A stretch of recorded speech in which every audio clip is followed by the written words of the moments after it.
মাধ্যমে একটা মেসেজ দিতে হবে যে পুলিশকে কাজ করতে হবে, যেটা সেনাবাহিনী প্রধান বলেছেন। কেউ কিন্তু বলেছেন যে আসলে পুলিশের কাজ করতে হবে। প্রধান উপদেষ্টা বলেছেন একক নির্দেশে নয়, টিম হয়ে পুরো দেশের জন্য কাজ করবার কথা বলেছেন। এবং সবচেয়ে গুরুত্বপূর্ণ যতগুলো টিম এই মুহূর্তে বাংলাদেশে আছে তাদের মধ্যে সবচেয়ে গুরুত্বপূর্ণ পুলিশ, তারা কি আসলে তাদের সেই জায়গা থেকে কাজটি করছে? শুনেন, আমরা এত বছর যা দেখেছি, আমি বলবো যে শিশুদেরকে ডেকেছি, পথ শিশু, হ্যাঁ, ওদের সঙ্গে ডায়লগ করছি।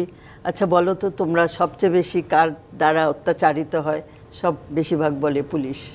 হ্যাঁ, মানুষের আস্থা ওরা আসলে ইয়ে করতে পারেন নাই। আপনি রাস্তায় বেরো, ট্রাফিক পুলিশ একদম মানে দুর্নীতিতে জর্জরিত।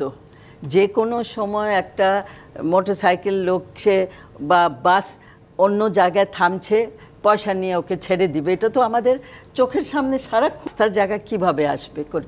তাই সবচেয়ে বড় জিনিস যে বলছে, যার হাতে সে নিজে খুন করেছে তাকে কিভাবে ছেড়ে দিবে? তাকে তো শাস্তির কাঠগড়ায় দাঁড় করা। তাহলে অন্যরা যে ওসি অ্যারেস্টেড হয়েছে উনি বলছেন, তারপরে তার সঙ্গে যে এসআই অন্য আছে, ওরা তো ভয়ে কাজ করতে পারবে না। সো এই একটা খুবই একটা বড় ভ্যাকুয়াম ক্রিয়েট হয়েছে, এই শিক্ষাটিও হিসাবে ব্যবহার করা হয়েছে।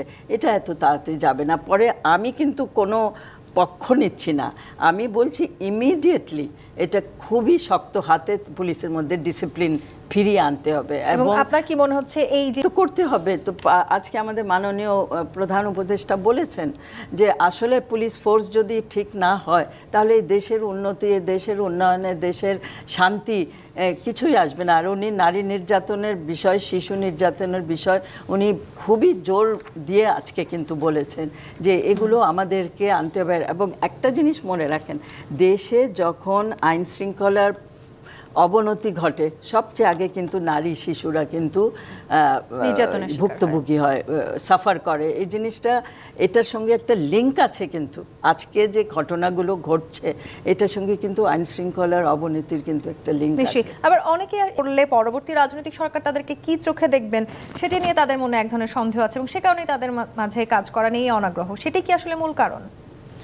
না, আমরা সিভিল সার্ভিসে, পুলিশ সার্ভিসে বা জুডিশিয়ারিতে আমরা যে ধরনের রদবদল এবং যে ধরনের মামলা মকদ্দমা দেখছি, অনেক মামলা মকদ্দমা হচ্ছে না যেখানে সিভিল সার্ভিসের, পুলিশের অনেক লোককে ইনভলভ করা হয়েছে। এবং এইসব আপা যেটা বললেন যে মামলা মকদ্দমা হচ্ছে, আপনি ইচ্ছা মতো নাম দিচ্ছেন, যে একজন প্রধান আসামি আর তার সাথে 145-200 জনের নাম, আবার অজ্ঞাতনামা। এই জন্য এরকম থাকলে তো পুলিশের জন্য সুবিধা, অজ্ঞাতনামা ব্যক্তির নাম দিয়ে, অথবা যে নামগুলো আসলেই ওইখানে ছিল না তাদের নাম তো থাকবে না।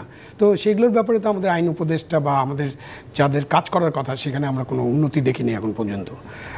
অনাগ্রহ আছে এটা বলবো না, কিন্তু তাদের মধ্যে শঙ্কা আছে, ভয় আছে, এটা ভয় আছে, শঙ্কা আছে। কেন এই শঙ্কার প্রমাণটা কি? আপনি দেখেন, একটা ডিসি চলছে, ফিট লিস্টের ইন্টারভিউ ডাকা হয়েছে, 49% ইন্টারভিউ হাজির হয়নি। এবং তাদেরকে যখন সাংবাদিকরা বা কেউ জিজ্ঞাসা করেছেন, তারা বলেছেন না, আমরা কেন হতে পারলাম না, আর এখন আমি হতে চাই না। তো তার মানে কি? তার মানে আমাদের সিগন্যালটা রং সিগন্যাল যাচ্ছে। কিভাবে রং সিগন্যাল?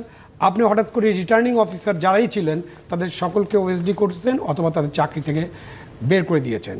এখন ধরেন রিটার্নিং অফিসারের দায়িত্ব কি? আপনি আইন অনুযায়ী দেখেন, একজন রিটার্নিং অফিসারের অধীনে অ্যাভারেজ 200 থেকে 250 কেন্দ্র থাকে।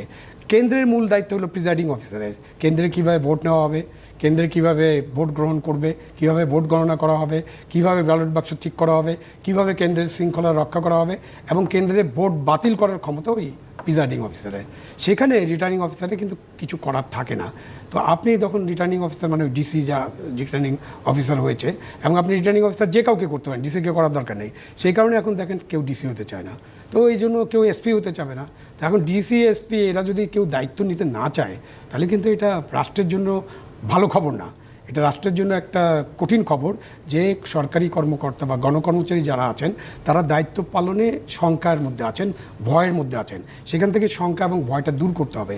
তার মানে আপনাকে মেসেজগুলো ক্লিয়ার থাকতে হবে, এবং আপনাকে কোনো অন্যায্য অন্যায় সিদ্ধান্ত নিতে পারবেন না। 25 বছরে আপনি চাকরি থেকে বিদায় করছেন, এটা 1974 সালে একটা কালো আইন। সেই কালো আইন নিয়ে অনেক কথা হয়েছে। এবং এই যে মুহিত কমিশন আছে, ওনারা যে কমিশন করছেন ডক্টর ইনুস সাহেব, মুহিত কমিশন কিন্তু রিপোর্ট যে পেশ করছে ওখানে বলা আছে যে এই 25 বছরের কালো আইনটা বাতিল করতে হবে।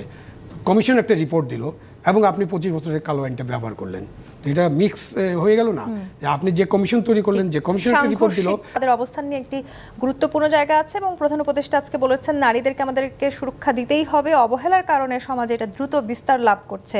এবং তিনি এটাও বলেছেন আমাদের দেশের অর্ধেক মানুষ অসহায় হয়ে পড়েছেন, সেই অর্ধেক মানুষের অসহায়ত্ব থেকে বের করে নিয়ে আসা। নানানভাবে যৌন হয়রানির শিকার হয়ে তারা যেন ভালো মানে ঠিক মতন রিয়্যাক্ট না করে, তাদেরকে সাপোর্ট না করে, সহায়তা না করে, তাহলে তো এই পরিস্থিতির অবনতি হবে। কিন্তু আমি বলতে চাই শুধু পুলিশের দায়িত্ব এটা না, এটা কিন্তু সমাজেরও দায়িত্ব।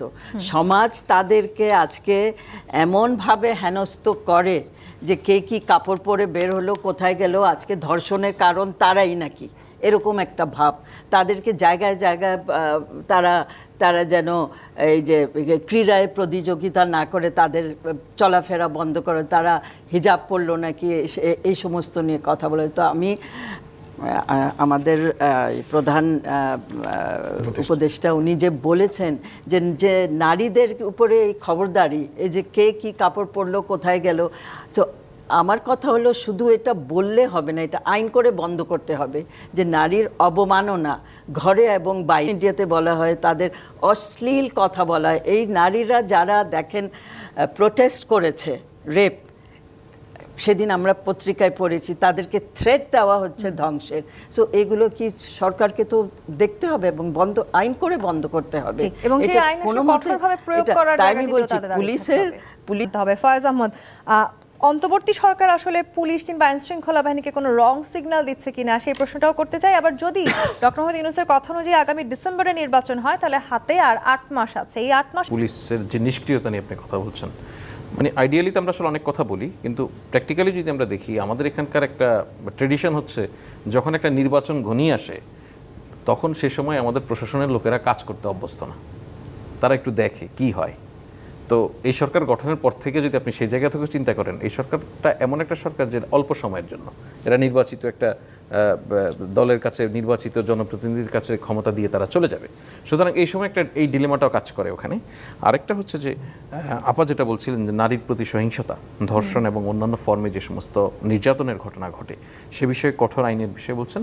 ইতিবাচক দিক হচ্ছে যে আমাদের এক্সিস্টিং যে ল আছে সেটা আরও কঠোর হচ্ছে এবং আজকে এই নীতিগত অনুমোদন পেয়েছে, হয়তো নেক্সট কমিশনের বৈঠকে, কাউন্সিলের বৈঠকে এটা চূড়ান্ত অনুমোদন পাবে। ত্রুটি নেই, চেষ্টা করছে নির্বাচনের উপযোগী একটা পরিবেশ তৈরি করা, রাজনৈতিক দলগুলিও তাদের জায়গা থেকে সহযোগিতা করছে। আমরা আশা করি নির্বাচনের সময় একটি সুন্দর, শান্তিপূর্ণ এবং সংঘাতমুক্ত ইনক্লুসিভ নির্বাচন দেওয়ার ক্ষেত্রে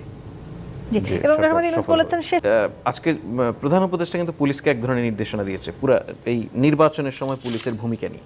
সেখানে বলেছেন যে যারা নির্বাচনে আসবে কাউকে যেন কোনো বেআইনি সুবিধা দেওয়া না হয়, এবং বলা হয়েছে আপনারা যদি বেআইনিভাবে কাউকে সুযোগ দেন, তারা যদি ক্ষমতায় আসে, মাথা রাখবেন তারা কিন্তু আইনি প্রক্রিয়ায় আর সরকার দেশ চালাবে না। যারা বেআইনিভাবে আসে তারা কাজও করে বেআইনি। সুতরাং বেআইনি প্রক্রিয়ার মধ্য দিয়ে যদি কোনো রাজনৈতিক দল বা কোনো রাজনৈতিক নেতা কোনো কর্ম সাধন করার চেষ্টা করে, সেটাকে প্রতিহত করতে হবে। সে দায়িত্ব